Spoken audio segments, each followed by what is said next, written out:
Gloria a Dios que hoy vamos a comenzar con este libro de Números, el Antiguo Testamento, y vamos a hacer una introducción acerca de qué se trata este libro de Números.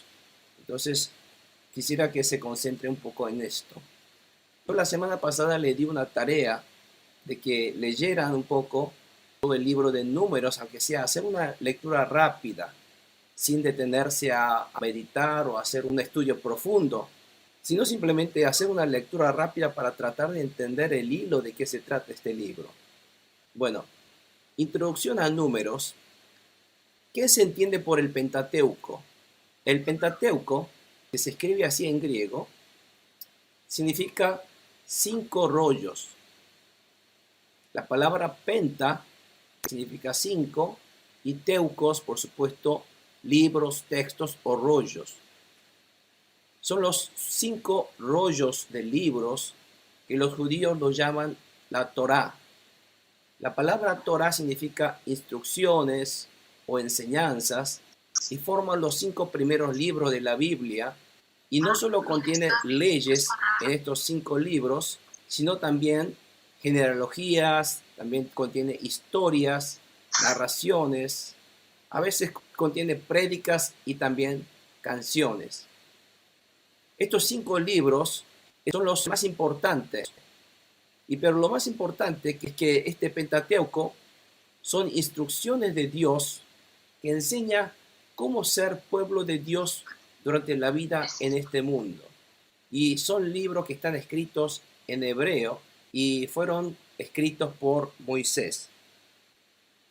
Estos son la estructura del Antiguo Testamento judío, donde se divide como Pentateuco los primeros 5 libros que nosotros conocemos también como Génesis, Éxodo, Levítico, Números y Deuteronomio.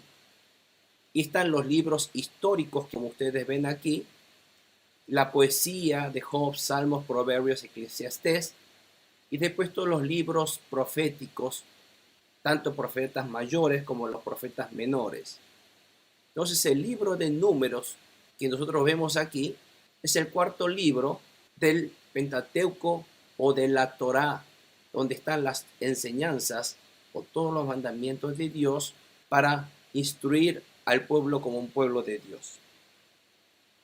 Si nosotros vemos un poco, para continuar el hilo de que cada uno de estos libros, de qué se trata, cuáles son los temas centrales, si nosotros vemos en Génesis habla acerca del origen del mundo y habla acerca del origen del pecado, así como el origen de todas las naciones.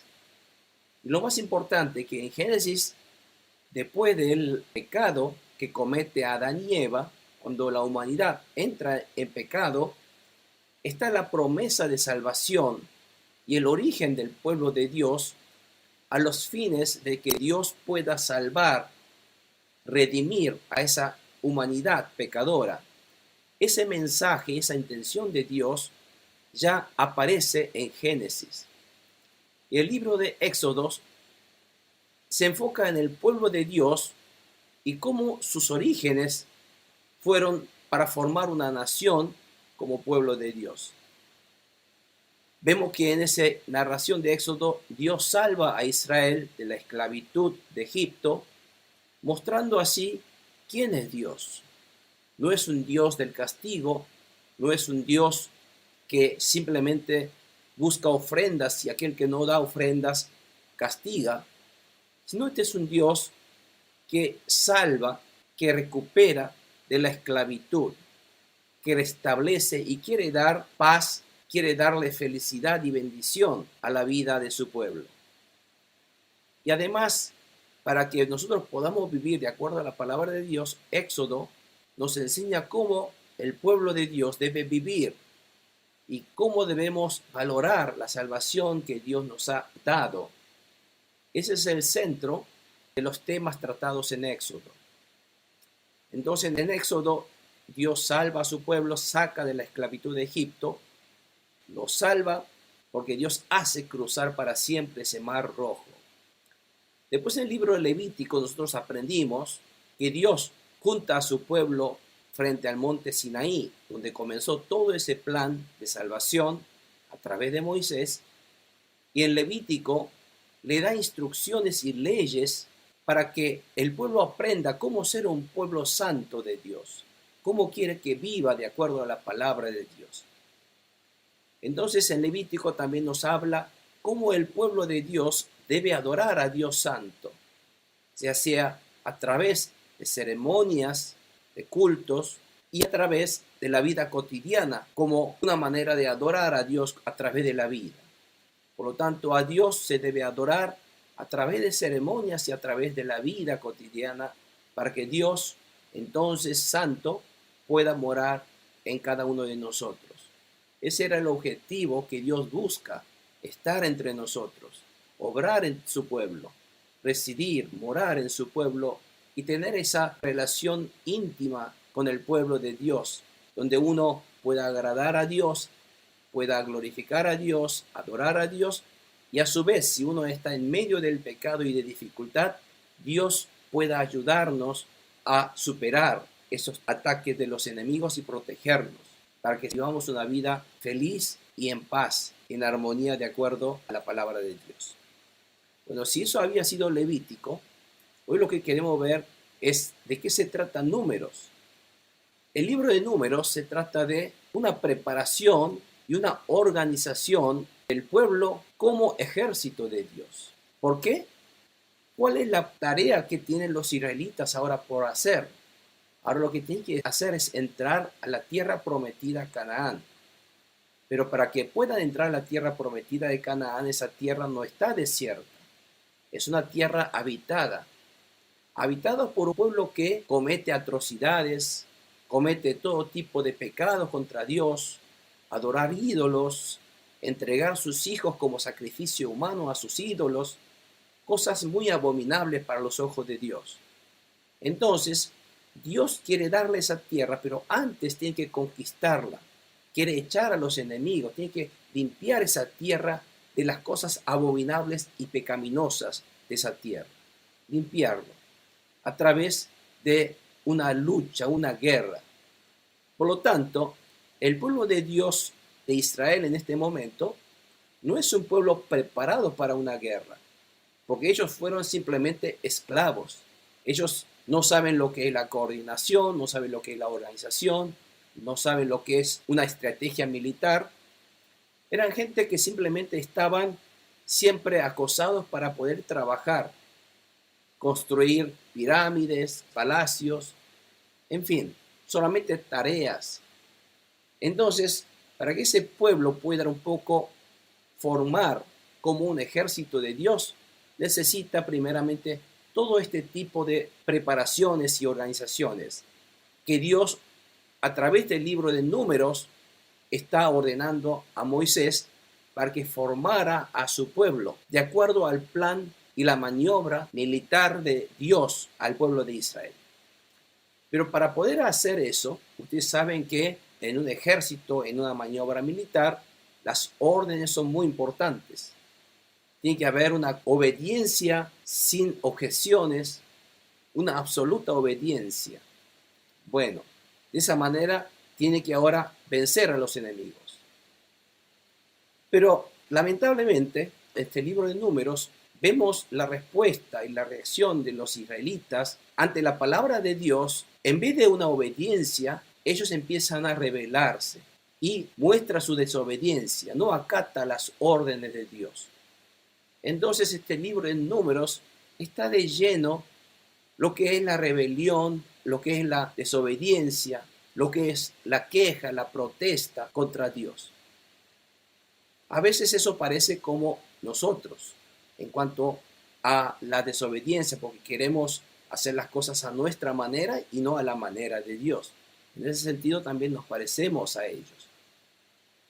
Entonces, esa desobediencia trae como resultado castigos, porque nuestro Dios es justo. Cuando hay desobediencia, cuando hay pecado, cuando hay no santidad, justo lo contrario a la santidad, Dios, por ser justo, tiene que castigar. Entonces Dios castiga. Aparecen ese tipo de castigos y condenas, pero a pesar del castigo, Dios no los abandona completamente, sino Dios muestra su gracia muestra su misericordia y forma una nueva generación de obedientes. Con aquellas generaciones de obedientes, Dios empieza a llevar a cabo su obra de salvación. Entonces, estos son los temas centrales que nosotros vamos a ver en este libro de Números. El libro de Números muestra una preparación y organización como ejército de Dios. ¿Por qué tiene que haber una lucha, una pelea contra los enemigos? Ahora ellos que eran esclavos fueron liberados, pero tienen que organizarse y entrenarse como un ejército, tienen que organizarse, tienen que prepararse.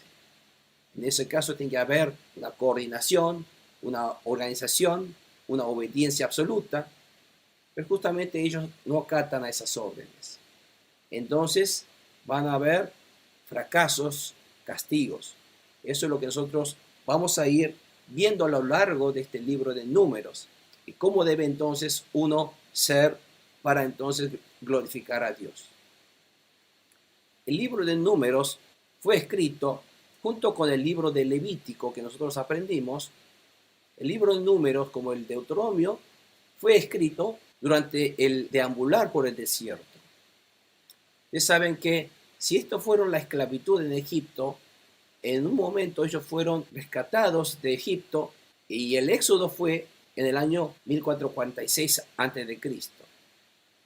Si estos son los años en que Aarón y Moisés vivieron, entonces si el Pentateuco fue escrito por Moisés, en algún momento en que ellos salieron de Egipto hasta que ellos entraron a conquistar Canaán, en ese momento, en algún momento, fue escrito este libro. Por lo tanto, fue escrito en el desierto, durante su vida y travesía por el desierto, y antes de entrar a la tierra prometida. Y vemos a partir de 1400 a.C., comienza la conquista del Canaán, liderado por Josué, y una vez conquistado se reparten esas tierras según tribus, y empiezan a vivir dentro de la tierra, como deberían vivir dentro de la tierra, de acuerdo a la palabra de Dios, como dice. Ellos son regidos por unos jueces y viven una época de jueces en la tierra de Canaán. Pero nosotros estamos ubicados en el eje de tiempo, aquí en esta flecha, donde en algún momento de deambular por el desierto fueron escritos este libro de Números. Por lo tanto, el libro de Números es el cuarto libro del Pentateuco, que son los 5 libros de la Torá. Y su nombre, Números, es debido a los censos llevados a cabo en los capítulos 1 y 26. Aparecen 2 censos. ¿Por qué aparecen censos? Porque ahora tiene que empezar a averiguar qué cantidad de hombres para salir a la guerra tienen para poder organizarse como un ejército. Entonces Dios pide a Moisés que haga un censo para contabilizar la cantidad de personas, y estos censos son llevados a cabo en los capítulos 1 y 26. Pero este primer ejército que Dios recluta falla por la desobediencia. Entonces Dios castiga, y en el capítulo 26, con sus descendientes, forma otra vez un nuevo ejército de hombres de fe ahora. Los que creen en la palabra de Dios, los que obedecen a la palabra de Dios. Entonces con ellos nuevamente hace un nuevo censo, una nueva contabilización de hombres que van a luchar en la guerra, se organizan con esta gente y Dios entonces hace liderar por José para que con esta nueva generación entran a Canaán a ganar esa batalla. La fecha de registro, este libro de Números fue escrito como los otros libros como el Levítico o el Deuteronomio, a partir de la salida de Egipto, que es en 1446, y antes de la muerte de Moisés, que es 1406 a.C. No se sabe exactamente en qué momento, pero parcialmente fueron escritos entre estos periodos de tiempos. Es lo que los estudiosos se suponen. Y por supuesto el autor de este libro fue Moisés, que es el autor de los 5 libros. ¿Cómo podemos saber que fue Moisés? Porque si nosotros leemos entre el libro de Números, capítulo 3:40 o el 3:33:2, vemos los indicios o vemos las pautas, las pistas donde esto fue escrito por orden de Dios a través de Moisés. Si nosotros vemos en Números 3:40, dice esto, que el Señor le dijo a Moisés: haz un censo de todos los primogénitos israelitas mayores de 1 mes y registra sus nombres. Por lo tanto, se supone que este libro también fue escrito por Moisés. Si nosotros lo vemos en el 33:2, también dice: por mandato del Señor, Moisés anotaba cada uno de los lugares de donde partían y a donde llegaban. Y esta es la ruta que siguieron, y empieza a hablar y narrar la ruta. Por lo tanto, aquí además nos narra que estas escrituras también fueron llevadas a cabo a través de Moisés. Pero algunos empiezan a objetar. ¿Por qué? Porque aparece en la narración en algunas partes en tercera persona, como si una tercera persona hubiera escrito este libro.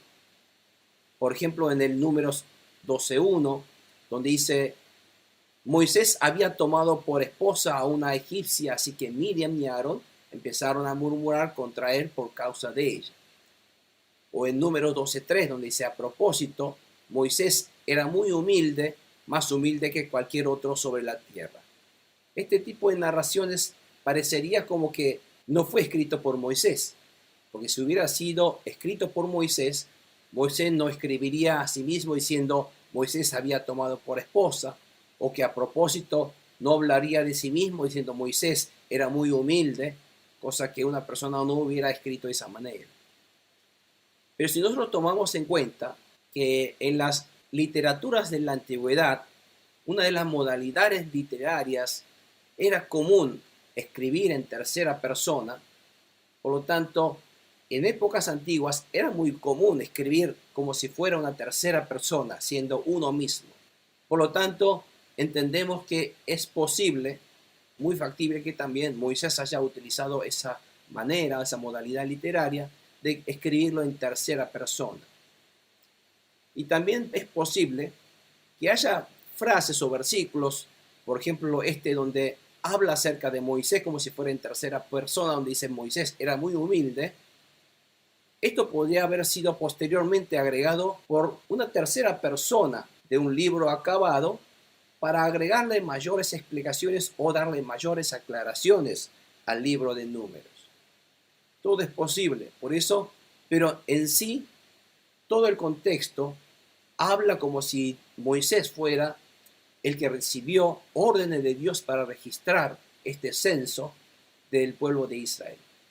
Por lo tanto, tomamos por cierto, si bien puede haber agregado o correcciones o digamos aclaraciones posteriores, que este libro fue sí realmente escrito por Moisés por orden de Dios, porque así aparecen muchos indicios de que fueron escritos por Moisés. ¿En qué escenario ocurren todas estas narraciones de Números? Si ustedes recuerdan, mucha gente pensaba que el monte Sinaí estaba ubicado aquí. Pero yo les mostré documentales donde realmente es más factible que el monte Sinaí quede en la tierra de Midian o en esto que es Arabia Saudita. Entonces, si la ubicación del monte Sinaí fuera aquí, hablábamos de que el pueblo de Israel salió de la tierra de Goshen de Ramsés, pasó por Sucot, entonces pasaron por este desierto y hasta que llegaron por aquí, bajaron, pasaron por Nueiva, cruzaron, pasaron por Marra, Elim, el Refidim, hasta que después llegaron a la llanura, donde estaba frente al monte Sinaí, al valle del monte Sinaí. Y después de recibir todas las leyes de cómo ser un pueblo santo, aquel pueblo santo es aquel que recibe la palabra y las órdenes de Dios y vive de acuerdo a las leyes y la palabra de Dios. Y después que reciben esa palabra de Dios, ellos construyen el tabernáculo como Dios manda. Eso tarda más o menos 1 año en construir. Por eso, después de construir el tabernáculo, aquí en el valle del monte Sinaí, en la llanura, ese pueblo inmenso de casi 3 millones de personas empiezan a hacer su travesía, dejando el monte Sinaí para marchar hacia la tierra prometida. Entonces ellos hacen este trayecto y llegan hasta Cades Barnea. Esto es lo que va a ocurrir, que narra en este libro. Y después, en este lugar, Dios les ordena para que entonces envíe espías para explorar la tierra prometida. Cuando van por este camino, van los espías y regresan y dice, los 12 espías, cada uno, dan sus propias opiniones, de los cuales la mayoría, los 10 espías, dicen, esta tierra no es para nosotros. Dios le dijo, vayan, ustedes van a vencer a ellos porque yo estoy con ustedes. Pero ellos dicen, no, esa tierra es una tierra de gigantes. La gente mide en 2 metros de altura. Nosotros somos como langostas frente a ellos. No vamos a poder vencer nunca a ellos. Ahí empieza ellos a desobedecer la palabra de Dios. Entonces, debido a esa desobediencia, Dios se enoja mucho y hace que toda esa generación deambule durante 40 años en este desierto.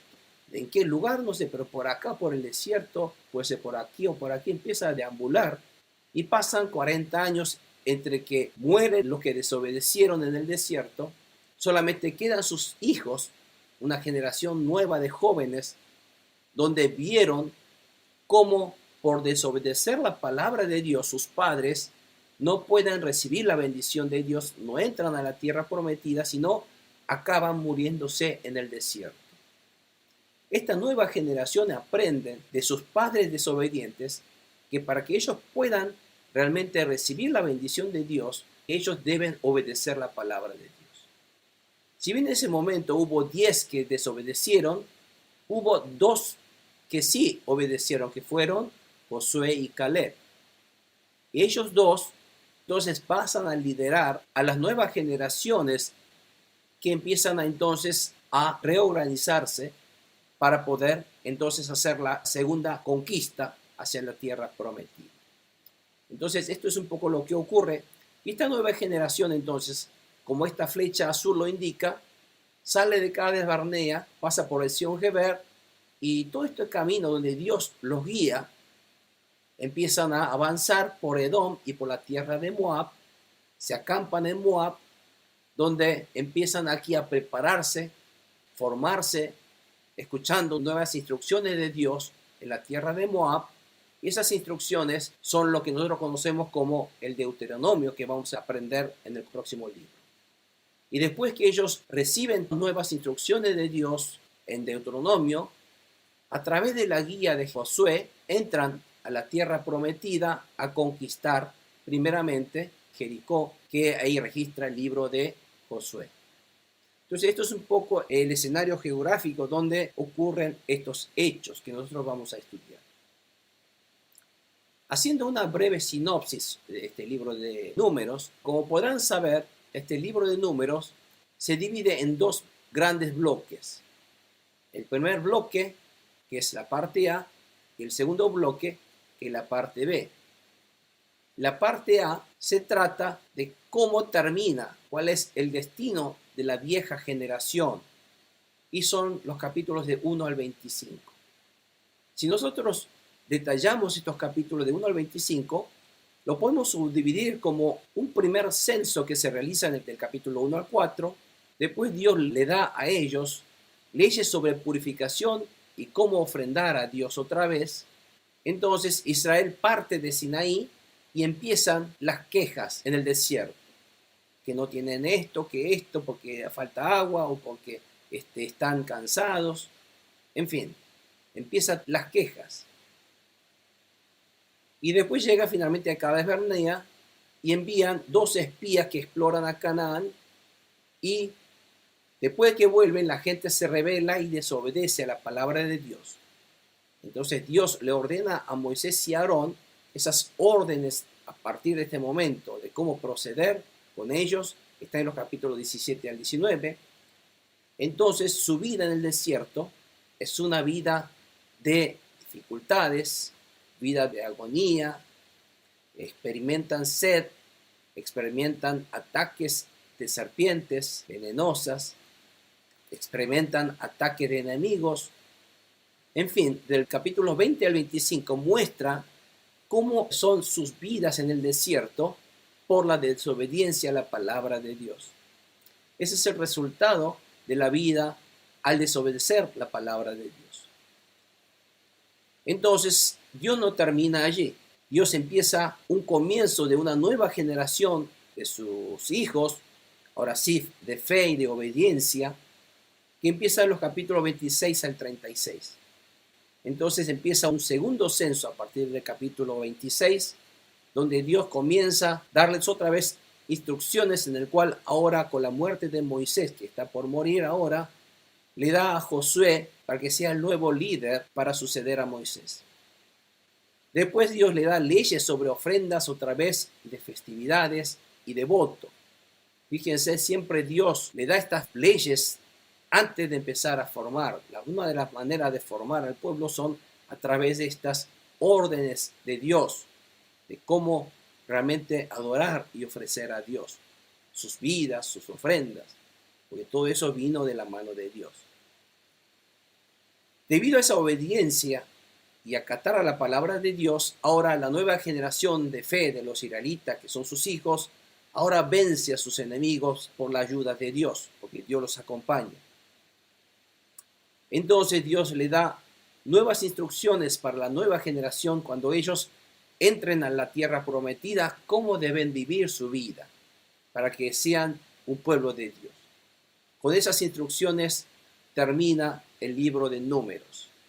Esto es un poco la travesía que vamos a tener junto con el libro de Números acerca del viaje que tiene el pueblo de Dios y las órdenes de Dios.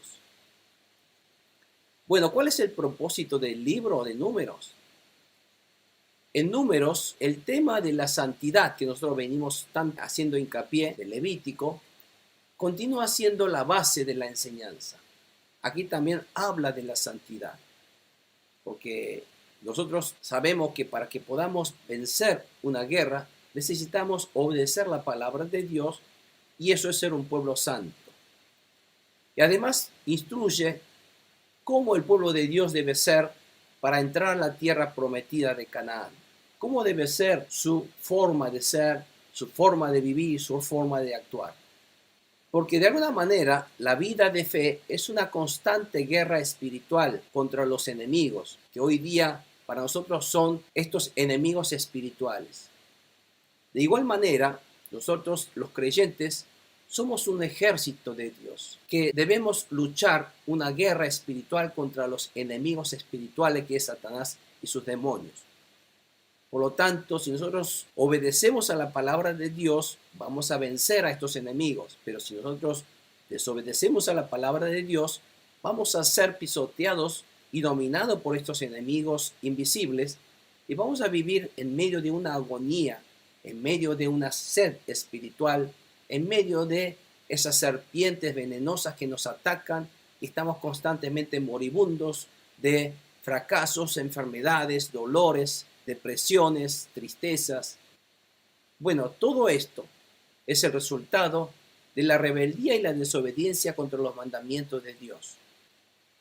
Pero Dios, a pesar de ello, no nos abandona, porque la verdadera intención de Dios no es de aniquilarnos.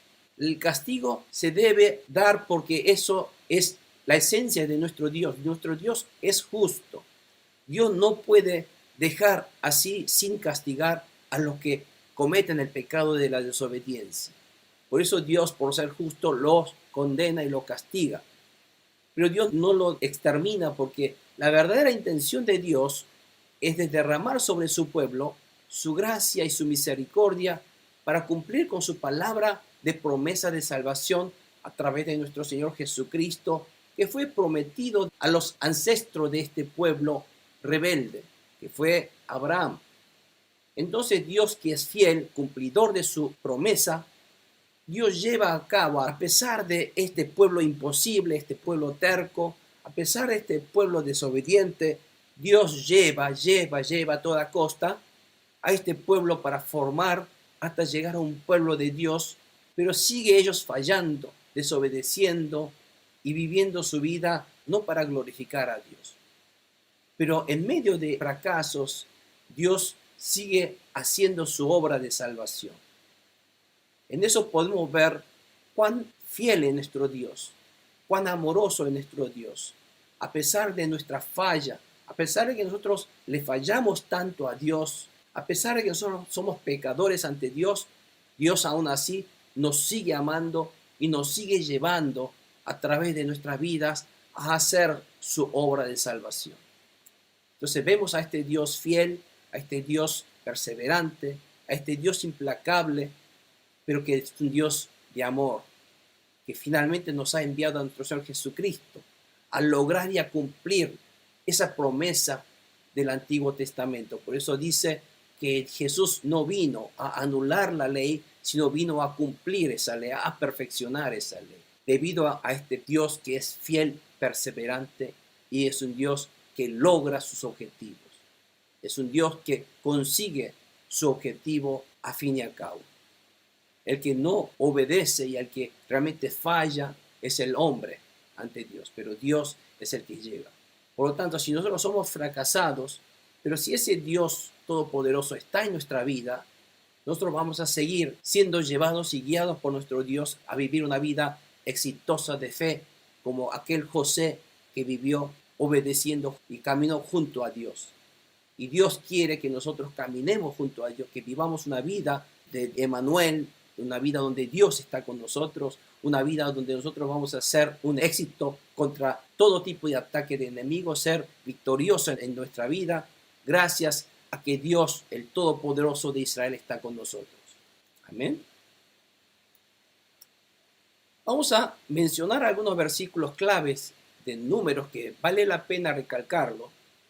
Estos versículos claves que nosotros queremos recalcar es en Números 6, 23 al 27, donde dice: diles a Aarón y a sus hijos que impartan la bendición a los israelitas con estas palabras: que el Señor te bendiga y te guarde, que el Señor te mire con agrado y te extienda su amor, y el Señor te muestre su favor y te conceda la paz.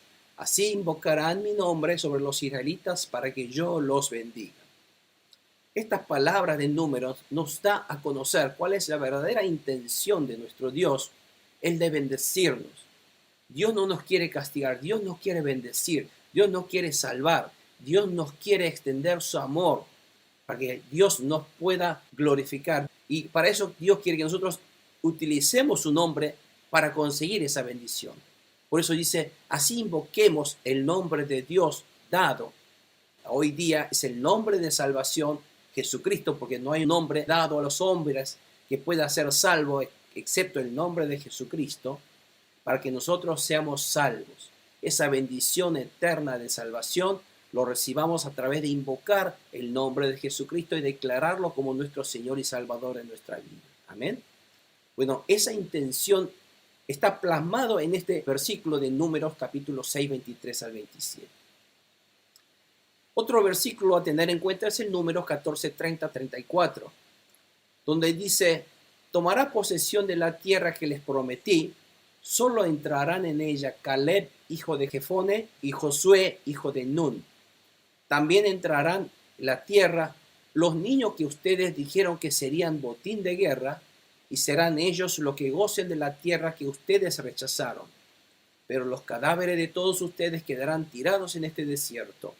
Durante 40 años los hijos de ustedes andarán errantes por el desierto, cargarán con esa infidelidad hasta que el último de ustedes caiga muerto en el desierto. La exploración del país duró 40 días, así que ustedes sufrirán 1 año por cada día. 40 años llevarán a cuestas su maldad y sabrán lo que es tenerme por enemigo. Por lo tanto, estos versículos es la clave porque nos enseña qué pasa cuando desobedecemos a la palabra de Dios, ya que no vamos a llegar a la tierra prometida donde nos quiera llevar, sino llegar a la muerte en el desierto. Ese fracaso es debido a la desobediencia a la palabra de Dios.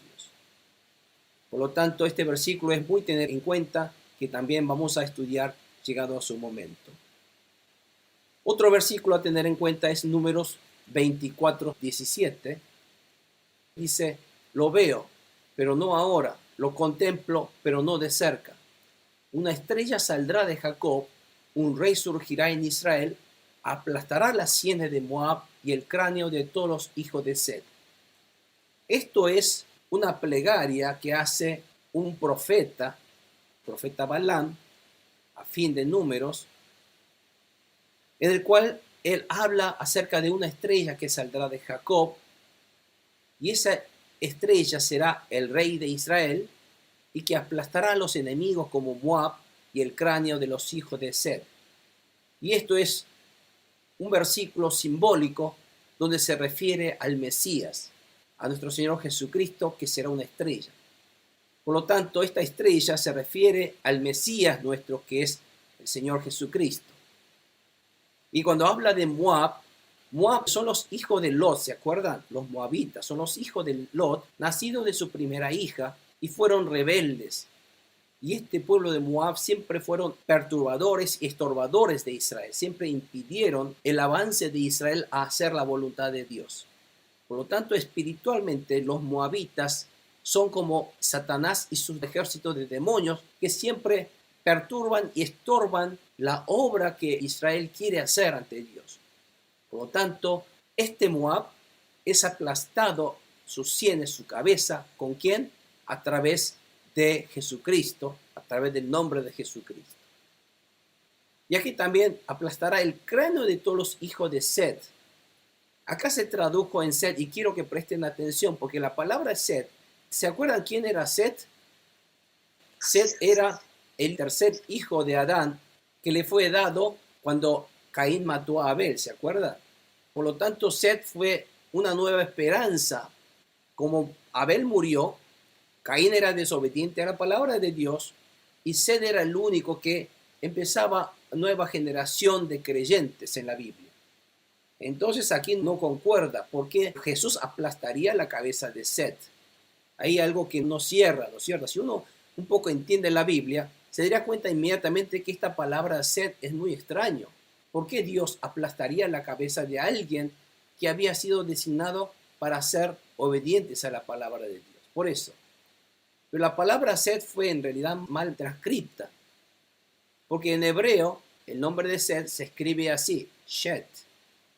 Pero como también se lee Shet, y también se lee aquí como Sheet, por lo tanto, aquí la palabra Sheet, que quiere decir tumulto o rebelión, que es la palabra correcta como debía ser, entonces esta palabra tendría que haber sido traducido como todos los hijos del tumulto o de rebelión. La palabra no es Set, sino es Sheet. Por eso está un poco mal traducido. Por lo tanto, entonces ahora sí cierra y tiene sentido la oración cuando se reemplaza por la palabra Sheet y no la palabra Shet, que es el nombre del hijo de Adán, del tercer hijo de Adán. Bueno, entonces esa palabra aquí no es el nombre de Set, sino tendría que ser Sheet como la palabra tumulto o rebelión, para que ese versículo tenga sentido. Y el punto 8, nosotros podemos ver a este Jesús también profetizado en Números. Todos los estatutos y estos mandamientos del Antiguo Testamento que Dios ordenó ha sido cumplido gracias a la venida de Jesucristo, como dice en Mateo 5:17. Como yo les mencioné anteriormente, Jesús mismo dijo a los fariseos que yo he venido no para cancelar o anular la ley, sino he venido para cumplir, para dar cumplimiento, para perfeccionar, para completar esta ley. Por lo tanto, esta ley ha sido cumplido gracias a la venida de nuestro Señor Jesucristo. Si nosotros vemos en el capítulo 19:2 de Números, habla acerca de la vaca de piel rojiza, donde se ofrece como una ofrenda sin defecto, que simboliza el sacrificio de Jesucristo para purificar el pecado de este pueblo desobediente, que ha pecado contra Dios a través de su desobediencia. Por lo tanto, aquí aparece la vaca de piel rojiza. ¿Por qué la piel rojiza? Es la piel ensangrentada de nuestro Señor Jesucristo por sus castigos y por sus latigazos. Entonces, este sacrificio, esta ofrenda de sacrificio, está simbolizando a nuestro Señor Jesucristo que murió por nuestros pecados. Y en el capítulo 29 de Números, habla acerca de la serpiente de bronce, que también simboliza la victoria de Jesucristo sobre el madero contra ese enemigo serpiente simbolizado como nuestro enemigo el diablo. Por lo tanto, ahí aparece el simbolismo también de Jesucristo en este libro de Números que vamos a aprender.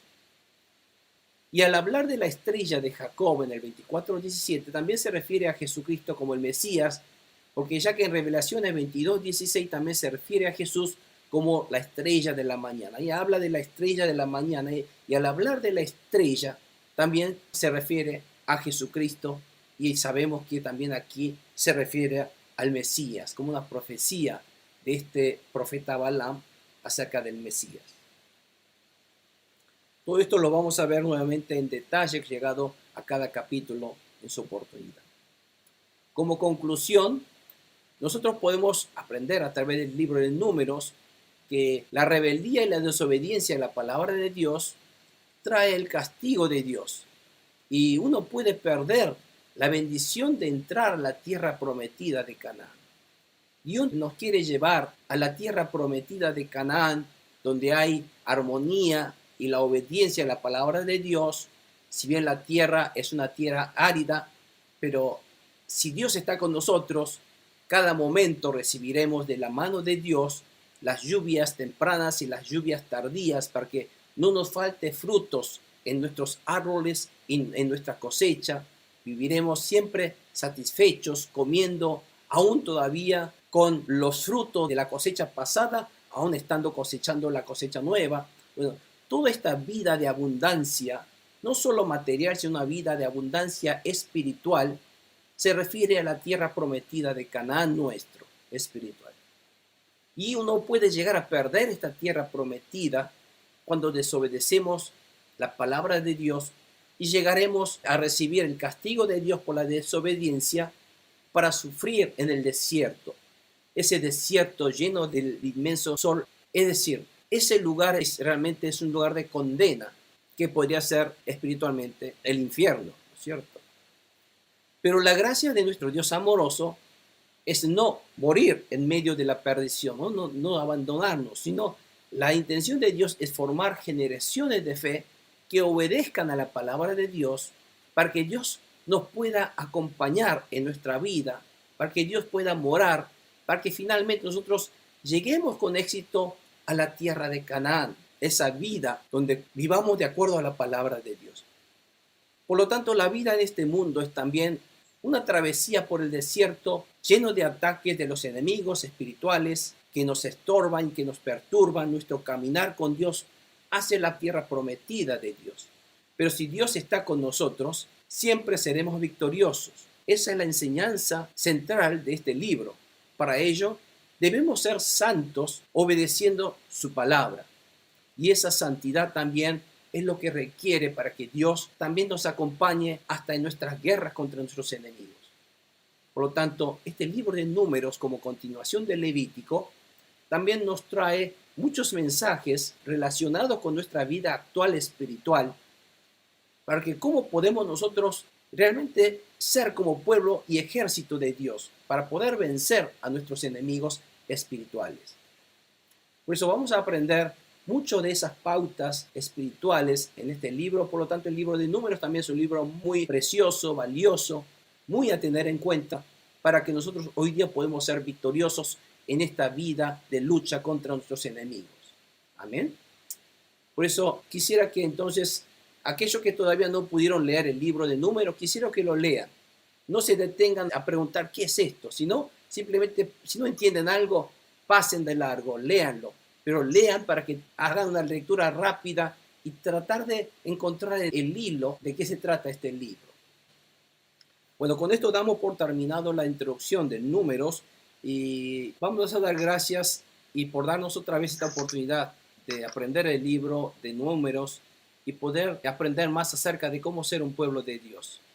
Padre Dios Todopoderoso, damos gracias nuevamente por darnos esta oportunidad de aprender el libro de Números y poder profundizarnos acerca de cómo debe ser el pueblo de Dios para poder vencer, para poder prepararse, para poder formarse como un ejército de Dios obedeciendo su palabra para poder vencer y ser victoriosos contra nuestros enemigos invisibles. Por lo tanto, Señor, gracias te damos, enséñanos, danos esa sabiduría necesaria para poder comprender más acerca de tu verdad. Y quiero que, Señor, bendigas también a todos nuestros hermanos, pastores, para que todos podamos estar sintonizados bajo un mismo Espíritu Santo para poder comprender el espíritu de estas palabras y las intenciones y las voluntades de tu palabra, Señor. Para que nosotros no solamente las sepamos con nuestra mente, sino empecemos a obedecerlas y aplicarlas a nuestra vida espiritual actual, nuestra lucha, nuestra guerra espiritual contra nuestro enemigo, para que no caigamos derrotados, para que no seamos como esa primera generación fracasada, sino para que seamos victoriosos, obedientes y santos, para que seamos esa generación nueva de fe, para que podamos vencer con tu palabra, Señor. En el nombre de Jesús, los bendecimos y te agradecemos y te glorificamos. Amén y amén. Gloria a Dios.